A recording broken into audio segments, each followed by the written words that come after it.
Hello. All right. Welcome in. This is our first public forum here at the Shoe. Kind of meeting our mayoral candidates.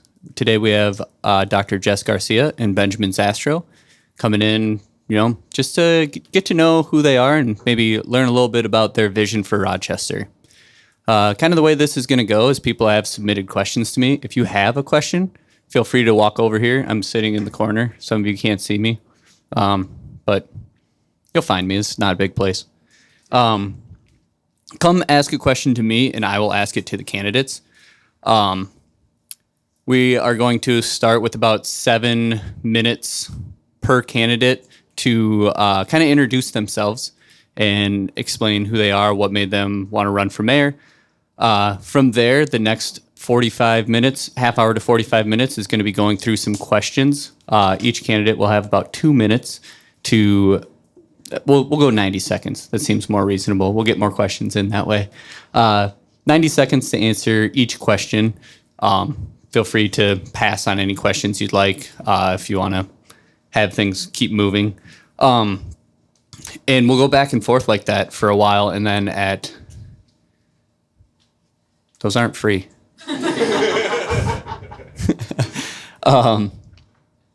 We'll go back and forth like that for a while, and then the last 10 to 15 minutes, we're just going to have general kind of closing comments with maybe a little bit of Q&A. Maybe the candidates might want to get out and meet you guys, and maybe you thought of a question between now and then that you can ask not on the record. Perfect. Benjamin, I'm going to go ahead and start with you. I'm going to give you 7 minutes on the clock to go ahead and explain what made you want to run for Rochester Mayor and who you are. Sure. Well, hello, everybody. I'm candidate Benjamin Zastro. I'm happy to be here. I want to start by thanking the Shoe for hosting us tonight. Thank you to Dr. Garcia for being here, and thank you to all of you for being here. So a little bit about me. I'm a small business owner. Currently, Zastrow and Zastro is the company my wife and I own, providing photography and creative services primarily to other businesses and organizations. Before that, we were in wedding photography under the name Laura Zastrow Photography, traveling nationally and internationally, and award-winning in that as well. And before that, I had a small little recording studio. If you have ever listened to books, audiobooks from like audible.com, one of my primary contracts was working with a studio in Times Square and Delhi in India, where they would send me the recordings. I would chop it up, edit it, have my crew handle that, and send it back. So you may have listened to some of my edits if you've ever listened to audiobooks. From there, I am president of the Lower Town Neighborhood Association, which is the neighborhood we are in right now. Shout out to my Lower Town neighbors. I've been president for 5 years, and through that, we have gone through the pandemic recovery, the North Broadway reconstruction, and faced all of the various ills that any rapidly growing and developing urban neighborhood would. We've seen issues with everything from addiction out on the streets to people struggling with homelessness to poverty, crime, just all of the various issues that a neighborhood can have. And we've had to come together as neighbors and work through that. It's been an incredible journey and a learning experience along that. I've gotten to know a lot of my neighbors really well, and we've gotten to do some amazing things. I'm very grateful for the experience being president of the Neighborhood Association. That's really informed a lot of my desire to run. It started with the problems that I saw here in the neighborhood, wondering how do we fix that? Who's in charge of that? Why isn't that working? And kind of working my way up, and then going to speak before council, and then going to read the council meeting agendas, and following up with boards and commissions, and really finding how does all of this work, and how do we solve these problems on the street level? So that has been just a fantastic introduction into community leadership. From there, I got to know some people, and it was recommended you should run for a board or a commission, or not run, but you should apply. And so I did. And 3 years ago, I was appointed to the Heritage Preservation Commission for the city of Rochester. And for those of you that don't know what that is we handle the landmarking decisions and recommendations to council. And anything related to the HPO, which is the Heritage Preservation Overlay, it's a zoning overlay that is in the UDC, the Unified Development Code. We meet once a month down at City Hall, and for the last 2 years, I've been chair of that commission. So that has been a great introduction to city functions and how our local government works and operates. Getting to work with the deputy city attorney every month, as well as our staff liaison, it's really given me insight and experience into how these decisions get made and flow through the boards and commissions to the council, and then obviously on to the mayor for signature. Some things the HPC is the deciding body on. So for some of those things, we actually are the body that you would come and present to, and we would weigh it out, deliberate, take a vote, and render the final decision. That's all laid out in the UDC as well. So those are kind of my experiences and things that have led me to this place. Ultimately, I'm running for mayor because I think we can do better. I've seen it on the neighborhood level where we are falling short, where people are not feeling heard. My main 3 pillars are housing affordability, small business support, and city communications. Really quickly, how am I doing on time? Okay.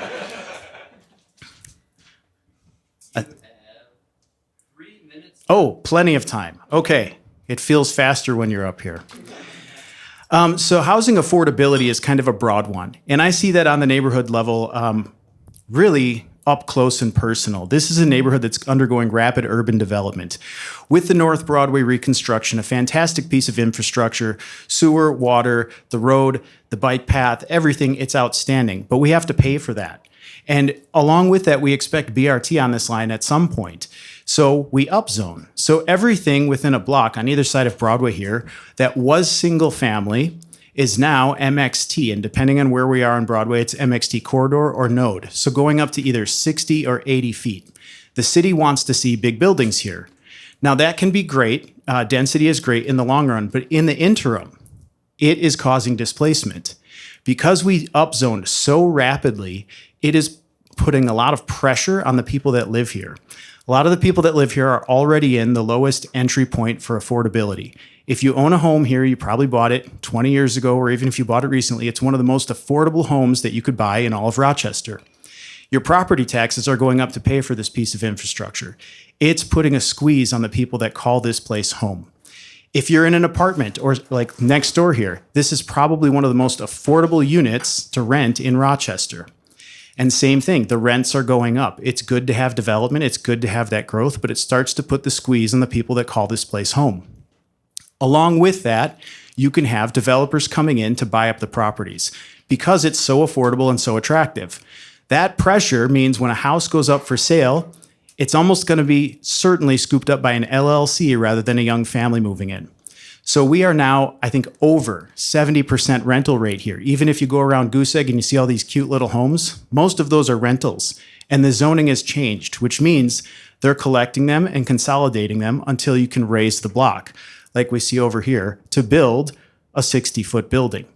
So all of this I don't have a problem with in the long term, but in the short term, this is an immense pressure on the people and businesses that call this place home. Ultimately, it displaces them and pushes them out. So I think with housing affordability, we need a more measured approach. We need to pump the brakes on some of this. We see it downtown right now. Businesses are being squeezed out. People can't afford to live there or start a business there. We need a broader approach and a better perspective so we don't continue to push out the people and businesses that call our neighborhoods home. Along with that, I'll quickly say city communications. I see I'm running out of time. A lot of people, I've been to about 1,500 doors personally, knocked on, talked to people. Whatever the independent issue is, it comes down to not feeling heard. Whether it's the curb tree that got cut down and they didn't know what was going on to their tree that's been outside their home for 30 years, or whether it's the snowplow that did a bad job one day, or bigger issues like public safety. A lot of people just don't feel heard or included in the decision making, and when they do have an issue, they call and they just feel dismissed. I think we can do better, and I think the mayor should be setting a good example with that. I think I'm out of time here, and I will turn it back over to Matt. Oh man, there's like 4 seconds left. You got it? All right. Thank you, Benjamin, for that introduction. That is fantastic. Jess? Yeah. Hi. I also want to say thank you to the shoe, the co-owners. Also, Matthew, you're the one that I've been kind of communicating with the most. I appreciate you. Also, Benjamin, for being here, and all of you for joining us this evening. I am Dr. Jess Garcia. I am, because this is a little bit more casual than like a serious debate, I will also give you a little bit of a history about who I am for those of you who maybe don't know. I am originally from Arizona. I've also lived in Massachusetts and DC, and I am here. I came here because of work. So I matched here in 2016 to the federal prison. That's where I ended up doing my internship to get my degree in psychology. And I ended up sticking around. The vast majority of the work that I've done has been in forensic settings, mostly because of my commitment to social justice. I grew up in a neighborhood and within a family structure that would have identified me as like an at-risk youth or a challenged kid, or however you want to label us. And there was a very fine line between those of us who ended up on one side of the bars or the other. And so I felt like that was a place that I absolutely could go into without being able to be consumed by it and sort of like bring that light. So that was what kind of drove me to do that clinical work. I had also, growing up in Arizona, I grew up in a county known as Maricopa County. And this kind of ties to some of the more recent experiences that we've been having here. Is I grew up in a community and in a county where the sheriff there was very committed to driving out immigrants.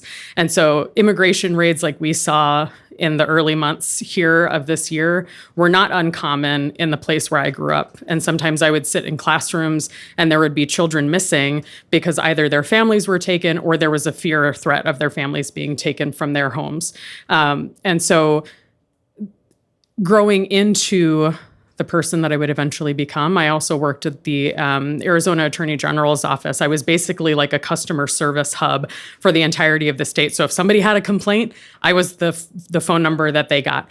And so I had to know all of these different agencies, all of these different organizations that would provide them help, because a lot of people just misunderstand, I think, fundamentally who is responsible for what in both local city, state, federal government, who is responsible for making what decisions.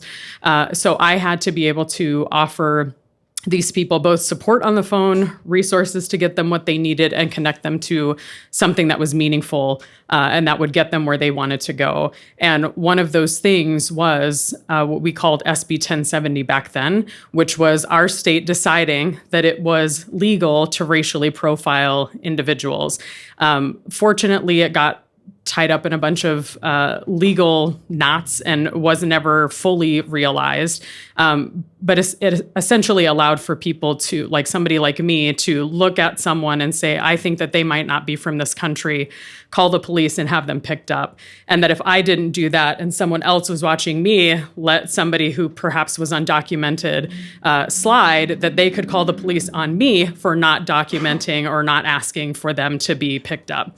And so I received a flood of phone calls in that very first couple of days. And two of those phone calls still ring true for me. Actually, one elderly woman from Minnesota called and said she was going to be visiting Arizona and was afraid because she was supposed to be visiting her grandchildren and didn't have her ID. She hadn't driven in many decades and was afraid that she might get picked up by the police for lack of documentation. And basically I said, well, ma'am, I don't mean to be rude, but are you white? And she said, yes, I am. And I said, you don't have anything to worry about.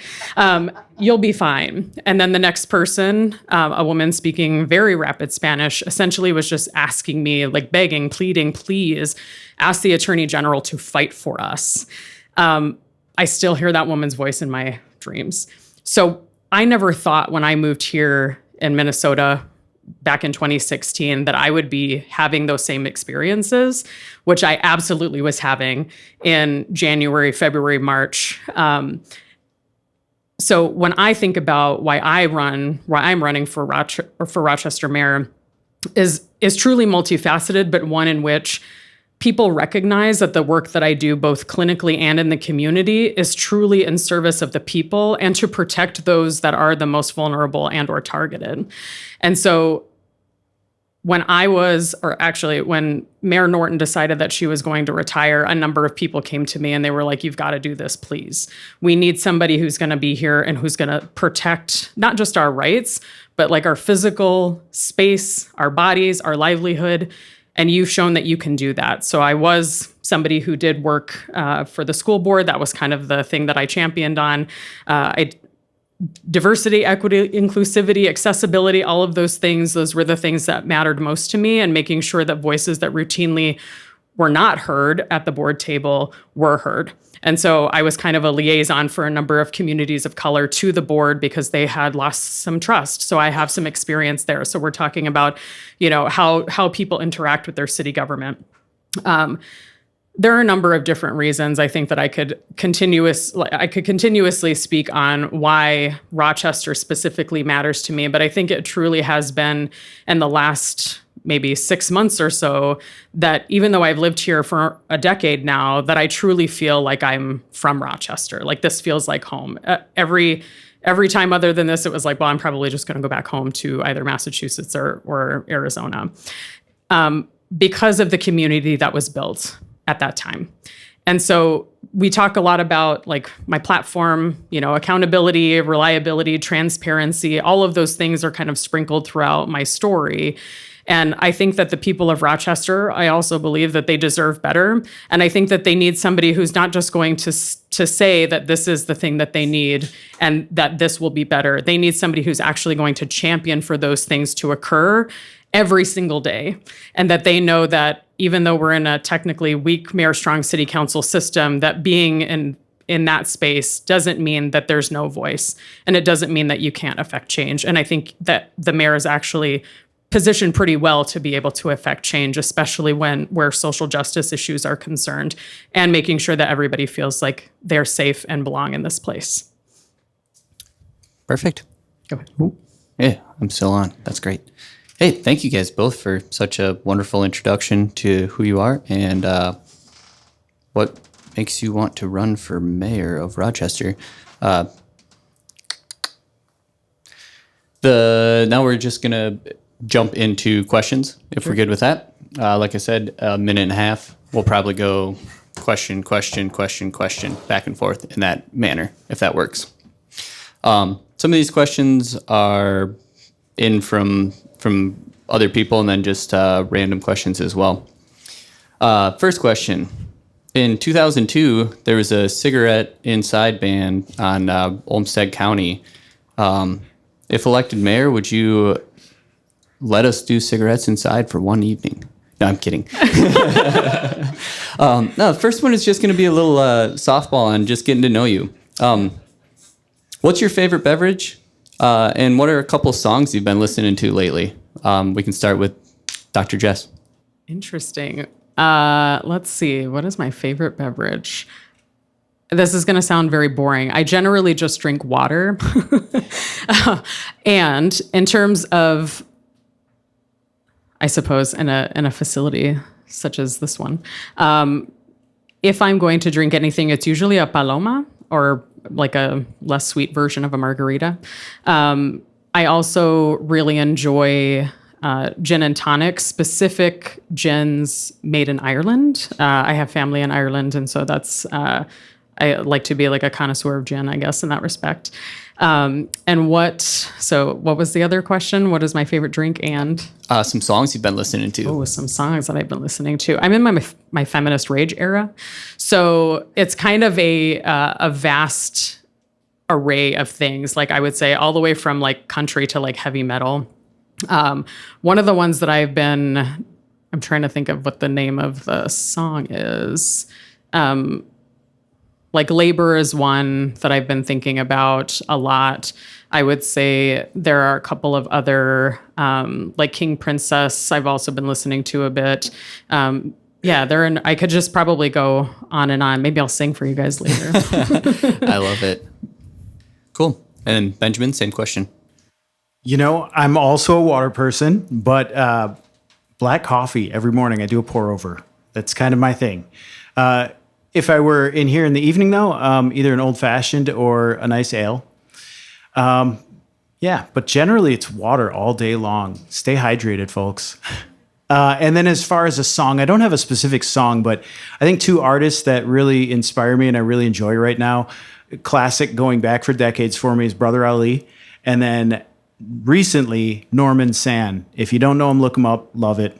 I don't know individual songs because I just am always on the go, so I don't really see the names. But then I also love classical music. So yeah, kind of all over the place there. Awesome. That wasn't on the ones I sent you guys, so good luck or good work grabbing that one. First question from somebody on Facebook asking, what's your comprehensive plan for downtown business and businesses in general that have been negatively impacted by DMC construction? And on that, are there funds that could be allocated towards those businesses? And what is there that could be done? Benjamin, this one's going to be you first. Sure. So comprehensive plan, you're not going to get it in a few minutes, but I do have a plan that I put on social media, and it has actually, let me flip here. I have 8 parts to it, so you can look this up. It's online. Again, comprehensive. If I make it through the primaries, I would say that's when a comprehensive plan where I'll really dig in and find out how we can actually get this done, what policies need to advance, and what departments need to be involved. But for downtown, I think first off, the key to all of this is attracting smart and capable people and then getting out of their way. So finding where the city is in their way and then getting out. So the shoe is a perfect example of that. You guys did an amazing job. This is such a creative space. It's a community space. And only you could do this. There's no way that the city could force this or manufacture it. There's no way DMC could manufacture this. So we need to attract people like you, entrepreneurs on all different levels of different types of businesses, and then get out of their way.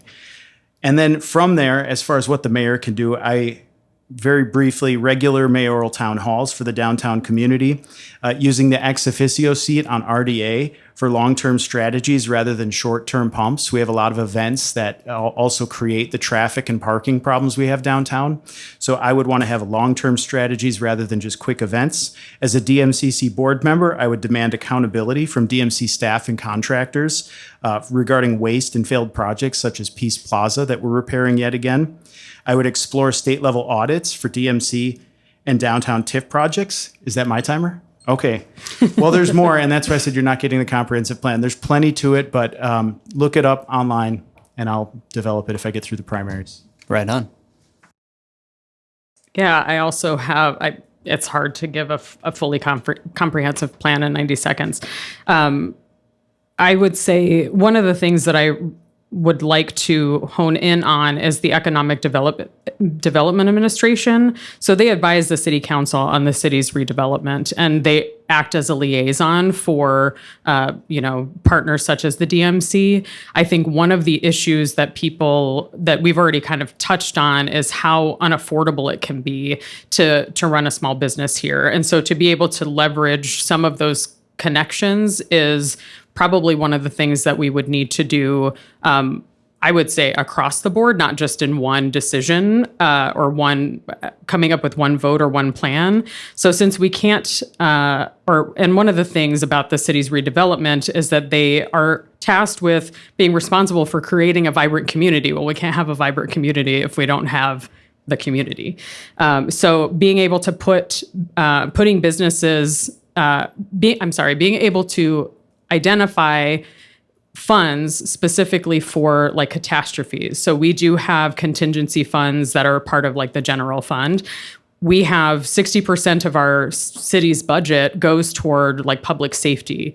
I think we could certainly readjust or reprioritize some funding to ensure that some of the businesses downtown are getting the support that they need, specifically financial support. Because what happens is we put the onus on them and then they're unable to kind of compensate for the thing that we put them in. And so offering those contingency funds would be of use to them in that respect. Perfect. Great. And sticking with the downtown idea, as a city grows, walkability in downtown areas is very important, and bikeability. Do you have a vision for a walkable, bikeable downtown? Yeah, and I think we could probably collapse this with, I know you had some other like bike related questions. I think that there are a number of cities that do a really excellent job with this, where they have not just corridors specifically, but they have like bike dedicated lanes, or they have specific bike streets. I also think that there are options to have like no emissions or low emissions areas where bikes are the thing that are kind of the prominent mode of transportation there. I know that a number of the cyclists in the community have already laid some of that really excellent groundwork of like slower streets to be able to do that. We have some corridors already. And I think that those things are really important to be able to just continue to expand that. And there is another question that you had in there, something about like the sprawling, the way that we are sort of structured. I think for the more dense population, like we were talking about, like that urban density would also really help there. Because it would allow for us to create very explicit bike and walk path ready areas, which would also benefit those who utilize mobility devices. So where we're talking about like the accessibility needs for folks, like if you're in a wheelchair or use a walker of some kind, those would also be safer places for you to commute, particularly when we're looking at like bad weather days, where people are more likely to plow the streets, but not necessarily get the ice off their sidewalks. Perfect. Benjamin, same question. Can you repeat the question? Sure. As Dr. Jess mentioned, we will kind of put that in with the other bikeable. So walkable, bikeable downtown, and then the other part of it was essentially low emissions, making Rochester more bike friendly, just even outside of downtown. Yeah, thank you. I think that's absolutely a necessity. The way I see it, it's not, cycling isn't just a weekend leisure activity to go around the lake. I see it as transportation. I'm an avid cyclist. I have been for pretty much all of my life. The only reason I was able to actually go to college first in my family and do that bike 6 miles to and from class each day was because I could do so safely. I had to take my life in my own hands at times just to get there, but generally I was in a community that had safe infrastructure to get there. Additionally, in 2023, I did a bike packing solo unsupported tour out to Michigan and back to Muskegon. It was 706 miles.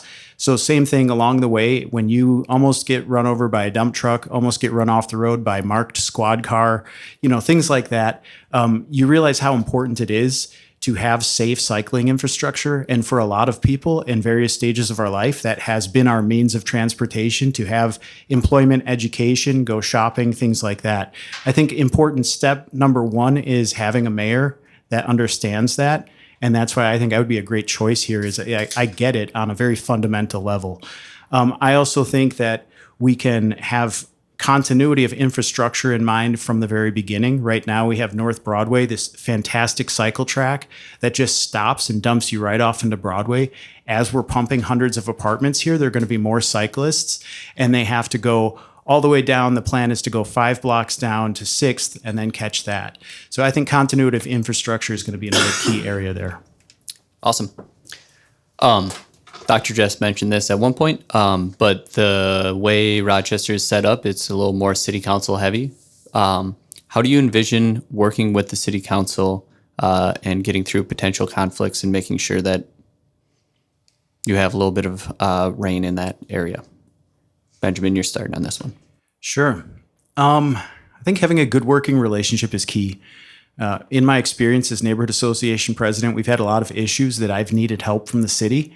And I feel caught in between a council member and a mayor that are pointing the finger at one another and not getting results for us. And it's so frustrating to go back to my neighbors month after month and not have answers because people want to play politics. I don't think that is an appropriate way to be mayor or council member. And I think we need to be able to work through our differences, practice active listening, and understand that we are here to serve you.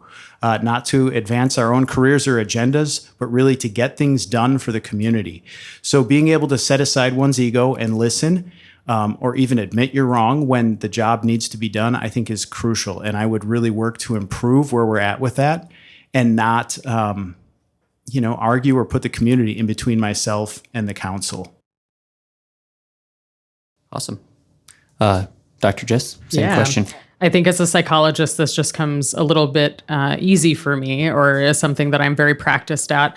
And I certainly wouldn't be waiting until becoming mayor to have those relationships. Some of them I've already met and have worked with in the past. We've done some tri-government relations work. So the school board, the county, the city being able to kind of collaborate and work with one another to make sure that we get results for the people who we are responsible for. In terms of creating and establishing and then maintaining those relationships, obviously is really key.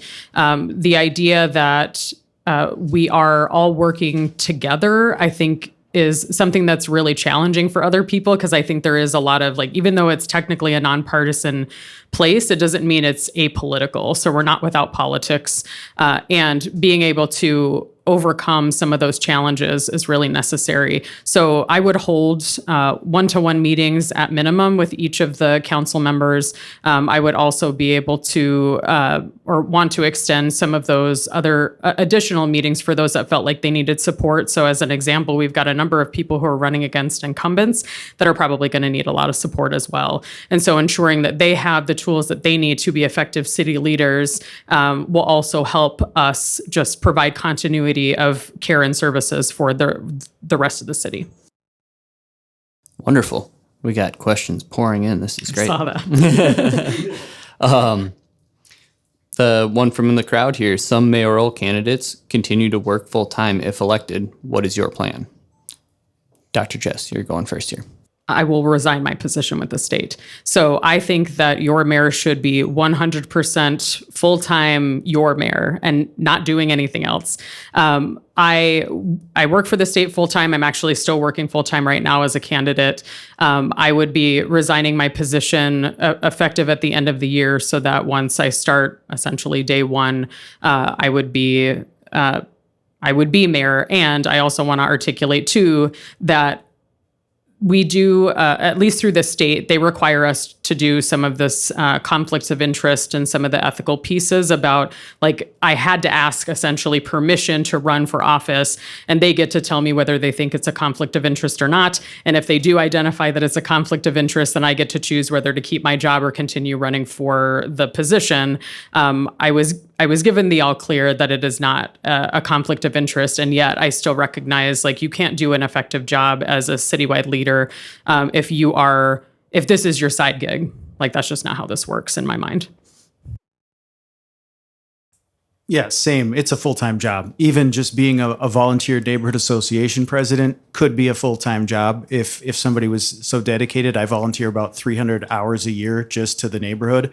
The sky's the limit. Same thing as being a city commissioner. If we wanted our city commissions, I think they could be full-time positions if we really wanted them to be working that hard. So absolutely, the mayor's a full-time position. It would be my only position. And I've discussed with my wife, we would be willing to, I know there's concern, we would even be willing to close our business just to clear up any questions the community has that I would be in this full-time. Awesome. You guys are ahead of schedule on that one. Nice work. There's some speculation that we're entering a global recession. What are your thoughts on this, and how would you respond if elected? We need strong, connected communities first and foremost. If our neighborhoods are not together, if people aren't taking care of themselves, loving their families and helping their neighbors, the government is going to have a really hard time maintaining any order should something like that happen. I've seen it, through the pandemic in the neighborhood here. Community connection is first and foremost the most important thing for a city or a community to make it through a challenging time like that. I will work as hard as I possibly can at City Hall, but it will not make a lasting difference if the city and the community is divided. If people are not looking out for their neighbors, loving their families, or taking care of themselves, it's just not going to make that big of a difference. That said, we have a AAA bond rating, and we are very wise with our money on a municipal level. I would absolutely push for us to hold tight budgets and make sure that we are spending people's money accordingly, understanding the hard times that may be coming. And that would mean a lot of difficult decisions as far as what might be cut. But if we hit something like that, I would be willing to lead those discussions and see how we can have a healthy community and get through that. Would you repeat the question? Ooh, yeah. I think I just tossed it. Speculation about the global. speculation of global recession. What are your thoughts on that? And what would you do to help Rochester if that were to happen? Yeah, I think that speculation is probably right on. I also think that community defense is the best defense. And I already work with some other organizations that are doing some of that grassroots organizing to ensure that we are protected, not just our democracy, but financial safety and wellness, physical safety and wellness. So there are a number of community organizations. I think probably a number of you are familiar with like Unidos or ACLA, Copal. There are a number of different organizations that are also working together to ensure that we are protected in all the ways that we need to be. And so I think offering them the opportunity to assist in some of that community organizing and bringing those leaders together, I think would be really helpful. I know there are a number of other communities that I'm also thinking of, like Isaiah, et cetera. There are a number that do this work already. Sometimes it's very specific to an issue. And I think in this particular instance, in terms of the recession piece, one of the things that I want to be able to do anyway is just audit once I get into office. So this is something that is within the mayor's right to do. So they're allowed to ask any city officer for their books, and to ensure both in terms of like the transparency piece of like, are we spending our money where we say we're spending our money, but also to ensure that if there's money that we could be shifting and moving into other places to be able to kind of pad what we might need for a recession, that would be necessary. Awesome. Another crowd question. Since I moved to Rochester 3 years ago, I've met many amazing artists, musicians, and creative types. There are so many creative people who are devoted to building community, but the turnout is small for the size of the city. Business in the music, arts, and such industry are failing, and art grants are not being renewed. What will you do to support community events, the arts, and bridge the gap between communities in Rochester?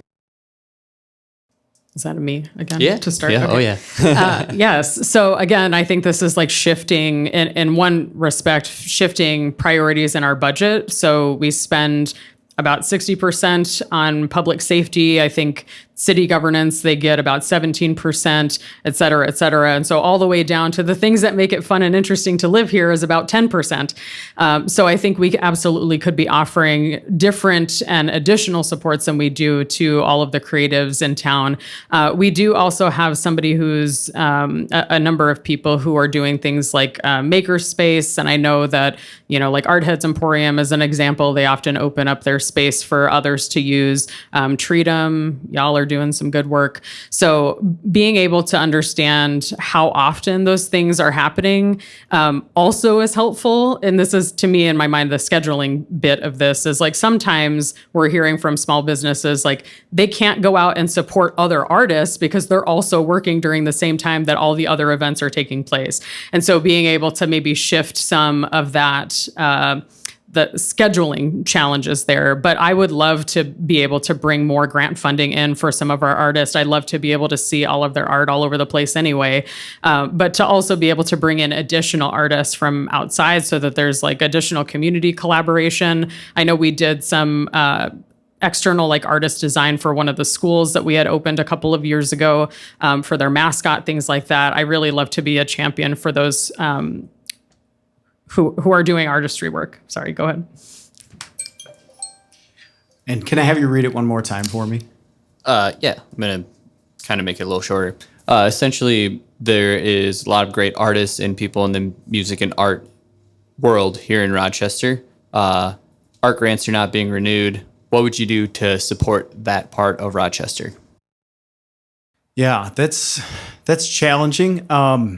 Obviously, I would seek out any funding that is possible and really try to direct that towards arts communities when applicable. At the same time, I think if we're pairing this with a global recession question, I think the arts are actually most powerful when they're not sponsored by the government. I think people letting their voice shine through is most important. And I see that in the neighborhood here. It's kind of, I actually was reading recently, Vernacular Creativity versus Extractive Corporate Creativity, Power of Culture in City Planning by Tom Borup. I see it in the neighborhood. When you look out the window and you see the tattoo shop, it's actually just visible right there. This amazing crow and skull and the Rochester. We have a couple murals up on the rep. I know some of that is grant funding, but independent arts in the neighborhood where we brought an artist to have a women-led community painting project to reclaim 2 areas where violence against women occurred. I would do what I could to help bring funding there, but also ultimately, I think the vernacular arts, where it's from the streets, it's from the people, I think that is really the more powerful voice. And any funding that I can direct to that, I would, rather than more drab kind of copycat art that we see downtown that really doesn't, to me, inspire the human spirit. But when I'm here in the neighborhoods, I feel alive by the art I see. I would want to encourage as much of that as possible. Awesome. What are your thoughts on a vacancy tax to encourage affordable commercial real estate that allows local entrepreneurs the opportunity to start a brick and mortar business? I don't know specifically about a vacancy tax, but I definitely have proposed a vacant property registry, commercial vacant property registry, like we have for housing in the neighborhood here. So landlords can't just hold on to vacant property and leave it, either as a speculative investment or to drive out other neighboring properties. So I haven't specifically explored the tax side of that question, but it does pique my interest. I do think we need to do more to keep our spaces filled and active, and whatever we can to let people know you can't just let our downtown sit vacant for years and years. That doesn't really help anybody, doesn't help the economy, and it just kind of festers from there. Can you say that one more time for me? Yep, I sure can. Let me unfold this again. What are your thoughts on a vacancy tax to encourage affordable commercial real estate that allows local entrepreneurs an opportunity to start a brick and mortar business? So I love the idea of supporting entrepreneurs for sure, but I think I like maybe where Benjamin was going with the last half of the response, in which when developers leave things unused, then it not only creates challenges for some of the artists or these entrepreneurs that could be utilizing that space, but I also think that it leads to an easement essentially for gentrification, which I am absolutely against. So while I also have not necessarily explored the tax end of that question, I would be supportive of things that would encourage growth, both on whatever the entrepreneurial avenue is, but also to prevent sort of the larger organizations and property management companies from like coming in and turning this not into the vibrant community that you all have worked so hard to create. Perfect. We are about at that half-hour mark. You guys are doing awesome, by the way. Thank you for doing this. This is awesome. And again, thank everybody for being here. Would you like to go into a little bit more of a kind of speak your mind on some things for maybe 5 minutes back and forth for a little bit, or would you like to keep fielding questions? Whatever you need. Uh-oh. I would say that'd be a crowd decision. Yeah. Ooh. We're here for y'all, so you tell us. Raise your hand if you want more questions. Oh my gosh. They're What all about if you asleep guys over there. What about if you just want to, kind of BS for a little bit and get to know the candidates on a personal level? Cool. All right, let's BS. All right. I am going to do one more, just kind of like one more question back and forth here. We'll Sure. just say minute and a half. Say you are elected mayor. A job well done in 4 years would look like what? So I think the way that you wrote it did you read it exactly as it was written? No, I there? can't find it in here. Yeah, so it was something like at the end of like finish the sentence. Yeah, it's on the next page. Yeah, I can do it. Finish this sentence. 4 years from now, I will have done my job well. ... If they want to elect me for a second term. Ooh, love it. This really is about you all. So I think if you are pleased with the work that is being done, your voice is your vote, or your vote is your voice. And conversely, if you don't like what you see, then you can certainly show up to the polls and let that be known. So to me, if I were running for a second term and I was reelected, that to me at least suggests that those folks who reelected me thought that I did a good enough job. And for those who didn't vote for me, I've got a lot of work to do to ensure that they at least feel like they belong in this city and that they know that they have a mayor who deeply cares about them, even if we maybe differ on some of our politics or values. Benjamin? Sure. So I actually had this come up when I was in somebody's driveway talking to them. And my response was, if in 4 years you're here saying the same thing, saying you're feeling unheard, you're not respected by your city government, then I will have failed you. That's not what I'm promising you. I'm promising you that I will be here, you will be heard, you will be respected, and that will be from the top down across the city. If in 4 years you are in your driveway not talking to me, it will mean I have done a good job. If you're not talking to another candidate saying those same things, it will mean I have done a good job. If you're back out answering your door in your driveway, exhausted, talking to another candidate, explaining all of your problems and the runaround you've had, we have failed. That's number one. We have to make sure people are seen and heard. Second, from there, I will just say, if you feel alive, if you feel like you are Rochester and your spirit is excited to be here and you are welcome here, we have succeeded. And that's more of an intangible. It's hard to explain with tax dollars and infrastructure, but I think that's just as important for the top figurehead leader of the city to make sure that people feel seen, heard, and alive. Awesome. All right, now we're going to get into just random fun stuff. We'll start with you again, Benjamin. What's your favorite hidden gem in Rochester, or you have friends, family that come to visit? Where do you go? Good question. That's what I was gonna, you took my answer. The shoe, obviously. I know. I was going to say the shoe, but it's not really a hidden gem. Most of the places I like aren't too hidden. We're not going to pay you guys for that. Oh, man. Good question. I always love going to Aki for coffee. I know, again, these aren't really hidden gems, but it's just a great experience. If you're not from Rochester and you go have your coffee and you go sit in the plants and the greenery, it's so fun. So that would be definitely one that I would take somebody to. Awesome. Same? Yeah, the shoe.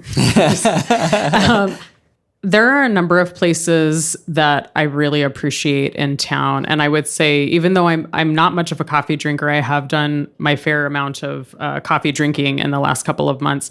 And I think some of the facilities like Camaria in particular is one that I really like. The vibe there is just excellent. And because it's in the Southeast, not a ton of people are aware that it exists. And Seto is also one that I really like. I think they're excellent. Their baklava is on point. And there are a couple of other places that I think are more community, like individual people specific, where that person or that group of people want me to go to a place, and it doesn't really matter where the place is. It's just the people that I'm there with that make it really exciting and interesting. So I guess that would be my answer. Awesome. Love it. We'll probably do like two more, and then do people want to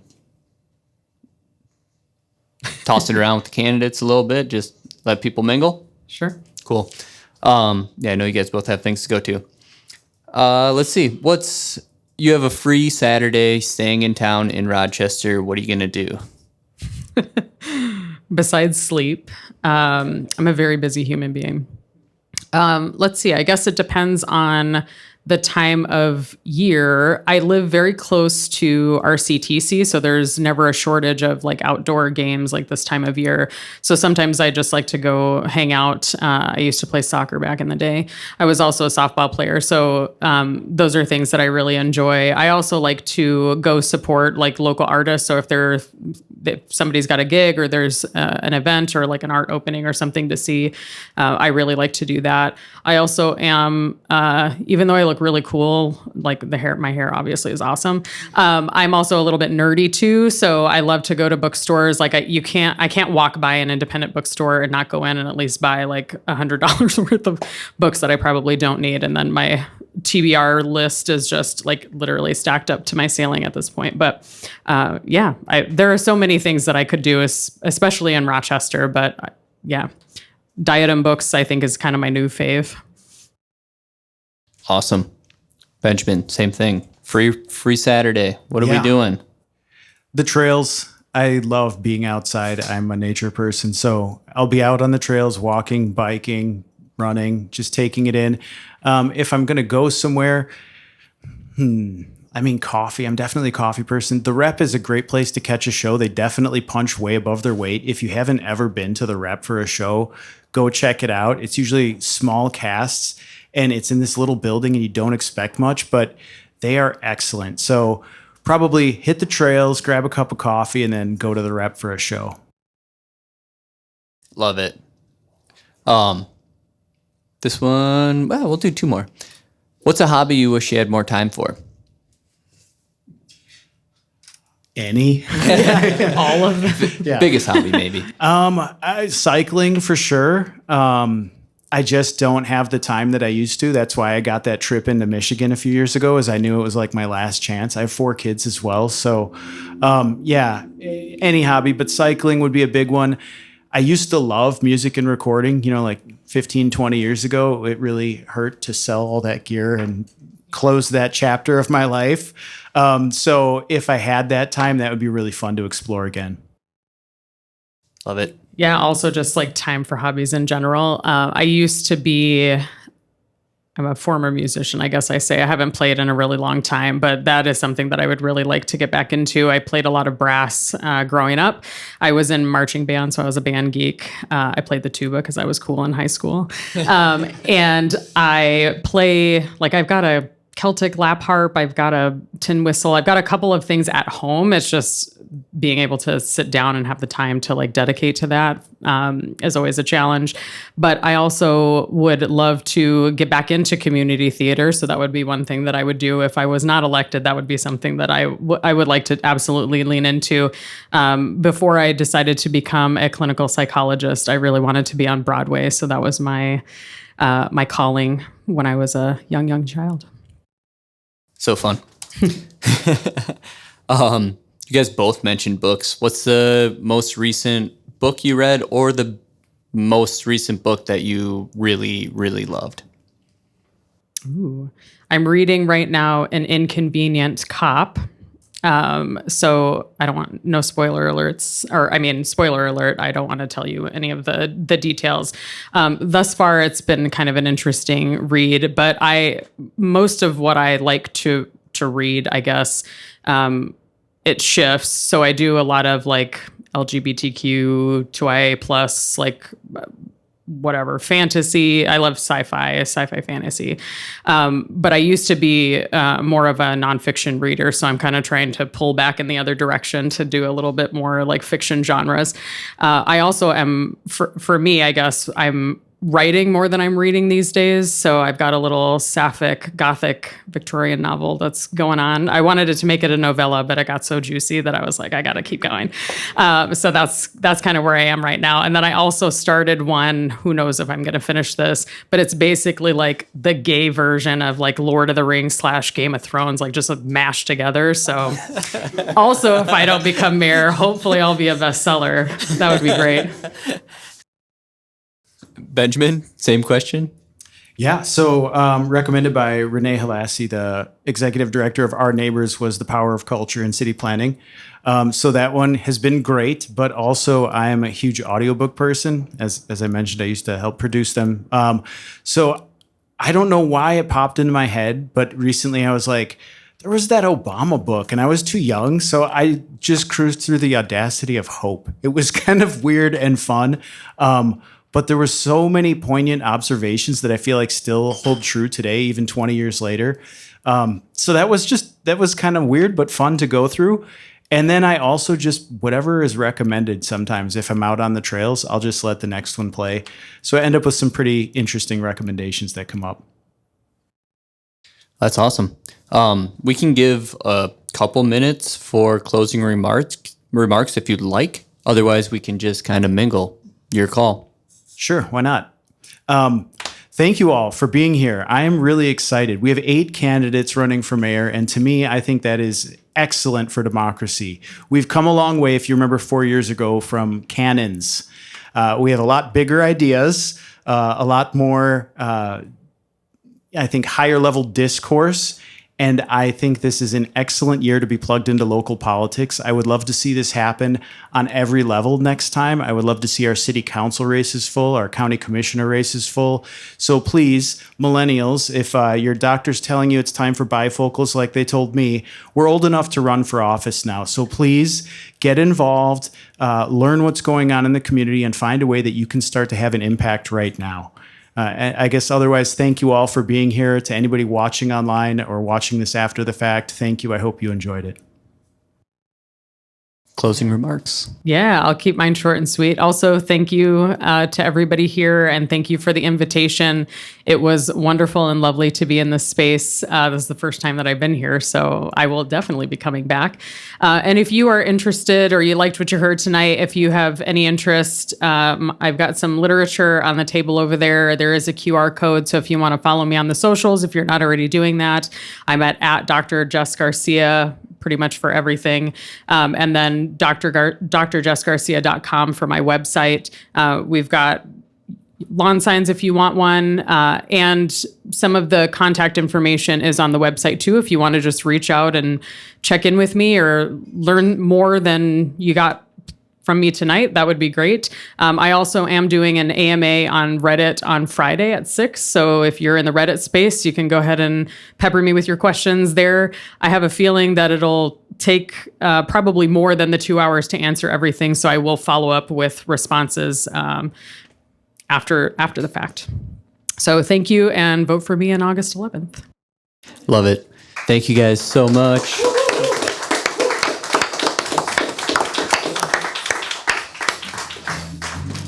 All right, everybody go ask questions, hang out. That's it.